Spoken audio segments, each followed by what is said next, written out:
उधर दिल्ली से एक और खबर मिल रही है। हरियाणा कांग्रेस में कई नेता शामिल। हरियाणा कांग्रेस प्रभारी विवेक बंसल और कांग्रेस प्रदेश अध्यक्षा कुमारी शैलजा की अगुवाई में शामिल हुए हैं और अशोक गोयल, मंगालीवाला, पवन बेनीवाल कांग्रेस में शामिल हुए। इलाहाबाद से बीजेपी के उम्मीदवार रहे पवन बेनीवाल और पूर्व सांसद तारा सिंह के बेटे इनेलो नेता कंवरजीत सिंह ने भी कांग्रेस का दामन थाम लिया है। इलाहाबाद उपचुनाव को लेकर कुमारी शैलजा ने कहा कि पवन बेनीवाल निश्चित तौर पर मजबूत नेता हैं और इससे पहले भी उस सीट पर इनेलो उम्मीदवार को कड़ी टक्कर दे रहे हैं।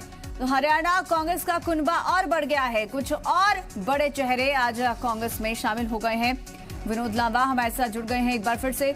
विनोद जी, क्योंकि देखिए एक तरफ जहां पंचायती चुनाव भी है और आने वाले समय में जब चुनाव भी होंगे, अन्य राज्यों में भी चुनाव है, कांग्रेस का कुनबा एक बार फिर से प्रदेश में बढ़ता हुआ नजर आया है। बात कर लीजिए, हिसार की बात कर लीजिए और सिरसा में इलाहाबाद उपचुनाव की बात कर लीजिए, उस लिहाज से आकलन कीजिए तो निश्चित तौर पर कांग्रेस का कुनबा बड़ा है। उद्यमी है, बड़े व्यापारी हैं। अशोक गोयल मंगालीवाला उनके गांव का नाम है, हिसार से ताल्लुक रखते हैं। उनकी ज्वाइनिंग हुई है। इलाहाबाद से अगर बात की जाए तो 2014 और 2019 का चुनाव लड़ चुके बीजेपी की टिकट पर अभय चौटाला के खिलाफ पवन बेनीवाल भी आज कांग्रेस में शामिल हुए हैं। इसके अलावा पूर्व सांसद जो तारा सिंह के बेटे हैं, इनेलो नेता थे कंवरजीत सिंह, करनाल इलाके से आते हैं और करनाल में उनके साथ सिख समुदाय के तमाम लोग भी जिस तरह से नजर आए, तो कहीं ना कहीं ये 3 डिस्ट्रिक्ट के हिसाब से जोड़कर मैंने आपको बताया और ये समझाया कि किस तरह से कांग्रेस को में जो आज 3 ज्वाइनिंग कराई गई है उनका बैकग्राउंड क्या है, उनका इम्पैक्ट क्या है।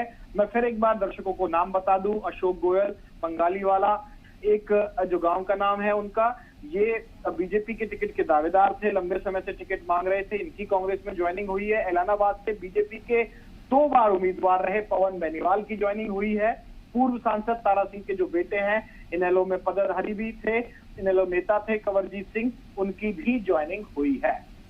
बिल्कुल, और साथ ही विनोद जी, क्योंकि इलाहाबाद उपचुनाव को लेकर भी कहीं ना कहीं कुमारी शैलजा ने इस बात का जिक्र भी कर दिया है कि पवन बेनीवाल निश्चित तौर पर एक मजबूत नेता है। बहुत सही सवाल है आपका और ये सवाल बहुत वाजिब बनता था क्योंकि अभी इलेक्शन दूर है हरियाणा में ओवरऑल अगर देखा जाए, लेकिन उपचुनाव को लेकर भले ही कोई डेट घोषित ना हुई हो और लग ना रहा हो कि आसपास चुनाव है, इलाहाबाद उपचुनाव को लेकर कहीं ना कहीं माहौल बना रहता है। ऐसे में सवाल पूछा गया और हमने भी कुमारी शैलजा से ये सवाल पूछा। उनका साफ तौर पर कहना था कि निश्चित तौर पर ये वक्त बताएगा कि आगे टिकट को लेकर तो उन्होंने कुछ कंफर्मेशन नहीं कहा, लेकिन हाँ, दावेदारी को दरकिनार उन्होंने भी नहीं किया। और ये महत्वपूर्ण है कि अभय चौटाला खुद जो किसानों के मुद्दे पर एक इस्तीफा देकर सिंपैथी लेने की बात कर रहे थे। पवन बेनीवाल भी बीजेपी पिछले 2-3 महीने पहले ही छोड़ चुके थे, उनसे भी बातचीत हुई है, वो भी जल्द दर्शकों के सामने रखेंगे। उन्होंने भी साफ तौर पे कहा कि बीजेपी में छोड़ चुका था, सत्ता अभी 3 साल और थी बीजेपी की, लेकिन कांग्रेस में शामिल होने का ये फैसला है किसान आंदोलन के चलते ही है।